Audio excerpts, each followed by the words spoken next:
is your name, city, and occupation? Hello, I'm Helaine Fendelman. I'm from New York City. I live on Gramercy Park, and I am what's known as a fine arts antiques appraiser.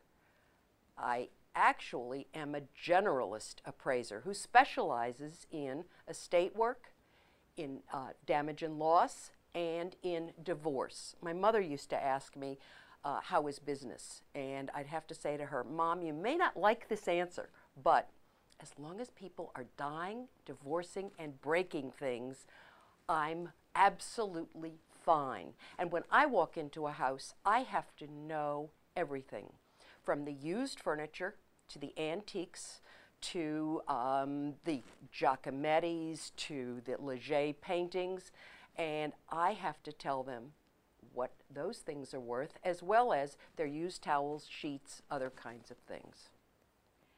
How long have you been an appraiser? I have been an appraiser for more years than I really like to think about. I must have started when I was about a year old because I was collecting things then.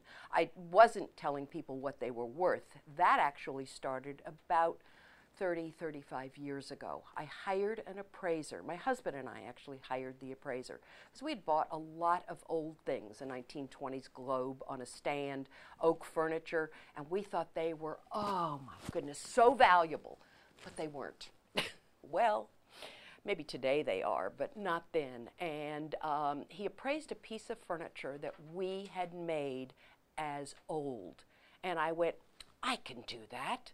Well, I now know that I am still learning, and I'm still overwhelmed by the wonderful things that I look at, and most of them are. Some of them are real junk, but that's okay too. Do you have a particular specialty? I have a specialty in American folk art. Now, we started with American folk art by collecting a turtle footstool. The turtle footstool was something I saw at an antique show many, many years ago. And how we got started in that field is the footstool looked like a turtle, and you turned it over and there was a miniature checkerboard on it with the little blocks, and I loved it. And I carried this around in my arms. It was $110, and we couldn't afford it. And I had to put it down. And the show was in November, and for my birthday, there it was, as a present to me from my husband. So that started us on the field of American folk art, paint decorated furniture. That's what I really know. But I have expanded. I now know pretty much most of American decorative arts, redware pottery, stoneware pottery, early 20th century reproduction furniture, and my museum training has given me the experience to be able to catalog almost anything, so that today I'm able to find objects or look at the objects and find the appropriate appraiser for them. And that's where my experience in the 30 plus years has come from. You already asked us how you got interested in appraising. Do you want to answer that again? But it's sort of, you seem to have said that. The next question is, how did you get interested? Do you have any details of that? Yes. My husband and I had collected old things, street finds, all kinds of treasures. There was a dome-top trunk that we lined with, oh my God, red velvet. We had an oak ice box. We lined that in red velvet. And these were all street finds. I remember finding a child's dressing table on the street. My poor mother-in-law almost had a fit because I brought it in the house and I cleaned it up, and that's what we used for the first baby. And when we moved from our two-bedroom apartment, because we could not walk through the doors, we moved into an 1870 farmhouse. We hired an appraiser because we thought our treasures were the best ever. and he appraised a piece of furniture my husband and I had made. It was a dictionary stand for one of the, Webster's third edition, big, huge tomes, not tomb, tomes. And he said it was old. And I looked at him and I said, I think it's not. And I was trying to be very diplomatic, and sometimes that's hard for me. But we had, with that, I began doing appraising for some of my clients because we had an antiques business where we bought and sold, and some of my clients asked me to appraise, and that's how I got into it. Any interest, one memorable moment? Do you have one memorable moment you can tell us about? One of my most memorable moments, well, there are a number of them actually. One is I was asked by a famous Broadway producer to appraise his and his actress wife's home. And before I got the job, I had to stand in front of the fireplace, and there were two relatively matching tables. One was 18th century French, the other was a reproduction. And I had to tell him which was the real piece and which was not. And I passed the test and got the job. I had met one of his assistants. That was quite an interesting thing to happen. I remember finding a Tiffany lava, looks like molten lava, vase under the sink. Yes, that's where it was. It was not highly prized by the family. Sitting in a kitchen, there was an early 19th century paint-decorated, domed lid tin document box where papers were held in the 19th century. That was holding the Brillo pads and the sponges. That piece sold for a lot of money, as did the lava piece. And I have been fortunate to appraise Bugattis, Giacometti's, Leger's, study for Rockefeller Center. But I also, can tell you what birdseed will sell for, unopened. If it's open, you might as well just get rid of it. I can also tell you what ladder-back chairs will sell for, used carpets, and even, oh, this is one of my favorites. I'm in a house with my former partner. She's no longer with us.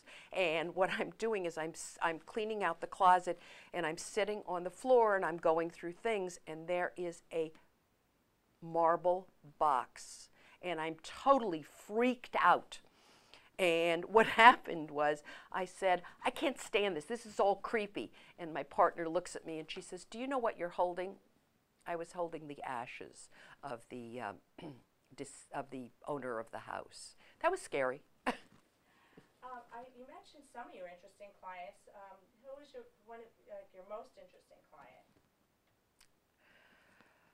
Well, I'm not supposed to name names, so I can't. It's illegal and it's a financial responsibility that I have. But I have clients that are totally, absolutely crazy and wonderful and terrific. A number of them have become really good friends and work with me. Probably the most fun that I have with my clients and the most interesting ones are the ones who know the most about what they own. One of my clients, who is no longer with us, I'm sorry to say, was a very early on partner with my husband in a business venture. And Daniel was incredible. More money than most people have in half a lifetime, let alone a full lifetime. He collected Diaghilev drawings. He collected Paul Strand photographs, French furniture, English furniture, American folk art. I met him when I worked on my tramp art book, Tramp Art is chip-carved cigar boxes made into all kinds of wonderful, wonderful pieces of furniture. And all anybody knew many, many years ago when I first started was that they were boxes and frames. And Daniel took me under his wing, and he taught me how to look and how to evaluate items. He was, I don't know, 30, 40 years older than I was. His wife and I are still friends. His daughter and I are still friends. And I think of Daniel pretty much every day. And on the other side of it, well, and I thank him, and I thank him for his gift to me. And then I have the client from totally hell, who was my husband's business partner, who sued me because he didn't like the number that I gave him on a book that he was donating. He wanted a higher number. So I get all kinds, and I really enjoy them most of the time. What TV shows have you appeared on? I have appeared on The Today Show with Katie Couric and Matt Lauer, whoops, sorry. I've been on Regis Philbin. Oh my God, I told Regis that he asked me how did I know it was a real whistler. And I told him, I said, well, part of it is that it's a signature, but you also have to look at X, Y, and Z. I'm not sure that went over really well because I don't think he liked being told what he maybe already knew or didn't want to hear or wanted to hear. I've been on almost so many television shows that I can't remember all the names. And then I have my very own television show, Treasures in Your Attic. Very nice. How long have you done Treasures in Your Attic? How long have I done Treasures in the Attic? It's actually Treasures in Your Attic, and it's trademarked. Yes, one good thing I did. My partner, Joe Rawson, and I, Joe is from Knoxville, Tennessee. Joe and I decided that it would be a great idea to work together. And about 20 years ago or so, we began doing appraisal clinics. We developed that into an antiques television show for the public television in Knoxville, Tennessee. And we then did 2 books. We then did and are now still doing our Treasures in Your Attic Scripps Howard newspaper column. Very nice. Tell me some of the books and columns you've written besides the one you just told us. I also write for other publications, and I've written a number of books. About 24 years ago, I approached the editor of Country Living magazine. That's a magazine owned by Hearst. And I said to Rachel, who was the editor at the time, Rachel, you don't have a what is it worth column. And she looked at me and she said, write it. And I have been writing it ever since. I usually get something like 2,500 letters a month. It's almost more than I can handle, but I have a great following because of that, and work with people all over the United States, many military people, and even in Canada. In addition, I have written or co-written about 14 books on art and antiques, starting with Tramp Art, chipped carved cigar boxes made into major pieces of furniture. Posy holders, Victorian little handheld or lapel devices used to ward off smells, dummy boards. I mean, these are really important subjects. You must understand that. But I've had a good time writing and still enjoy it. Do you love your work? Do you really love what you do? You know, I'm in a job that I love, and not many people can say that. I love going into people's homes. I love answering the phone, most of the time. You know, it's still work. I'm still working. And I still get aggravation, and I still am upset by what, some people say or do or things that I see. I see people most often in crisis situations. And I talk about being an appraiser, but I think that what I really am is a listener and an empathetic person. Now, my children and my husband won't say I am, but I listen to what my clients want. And I try to interpret it and help them find the best solution to their problems. I love going to work because I'm on a treasure hunt. I never know who I'm going to meet. I never know what I'm going to find. And that's exciting. Right now, for example, I'm working on a major American musicians archive, which is being given to Indiana University and to the Smithsonian. And I am learning all about this person's life. And you kind of get into the head of the person with whom you're working. And that is fascinating. And you just told us why you're passionate about what you do, but is there any other words you want to add about the reason you're totally passionate about what you do? I'm passionate about what I do because I never have to stop learning. I have visions of me. Well, I remember back when we first started in the business, and there were a couple who were in the shaker world, shaker furniture, shaker decorative arts, Celeste and Edward Coster. And they must have been in their 80s, approaching 90.